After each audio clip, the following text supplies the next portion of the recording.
நேத்து வீடியோ பார்த்த எல்லாருமே இந்த புல்லிஷ் ட்ரேடு கரெக்ட்டா நம்ம சொல்லியிருந்த இடத்துல ஹேப்பன் ஆயிருந்தத என்ட்ரி எடுத்திருப்பீங்க அப்படின்னு நான் எக்ஸ்பெக்ட் பண்றேன்.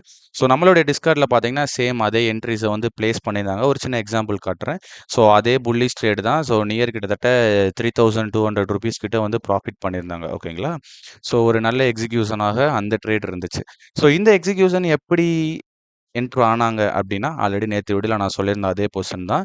ஸோ இன்னைக்கான மார்க்கெட்டுக்கு நான் நேத்து வீடியோல என்ன சொல்லியிருந்தேன் அப்படின்னு பார்த்தீங்கன்னா, கரெக்ட்டா இந்த 25,150க்கு கீழ இருக்கிற வரைக்கும் கன்சால்டேட்டிவ் ஜோன்ல இருக்கும். அத தாண்டி மார்க்கெட் க்ளோஸ் வைக்கல.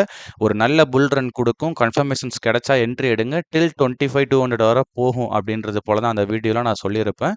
ஸோ எக்ஸாக்ட்டா மார்க்கெட் அதே தான் நடந்துச்சு. மார்க்கெட் ஓப்பன் ஆனதுமே நமக்கு அந்த 2500 வந்து ஓவராலா ஒரு சப்போர்ட்டா சேஞ்ச் பண்ணிட்டு, அகெயின் அந்த ஸ்விங்ல கன்ஃபர்மேஷன் ரீட்ரேஸ்மென்ட்ல குடுத்துட்டு மார்க்கெட் நல்ல ஒரு ஹை 2550 வரை ரீச் ஆச்சு. ஓகேங்களா? ஸோ இந்த அனலைசிங் ஃபுல் அண்ட் ஃபுல் நான் ஓப்பன் இன்ட்ரெஸ்ட் வச்சு மட்டுமே நான் பில்ட் பண்ணியிருந்தேன்.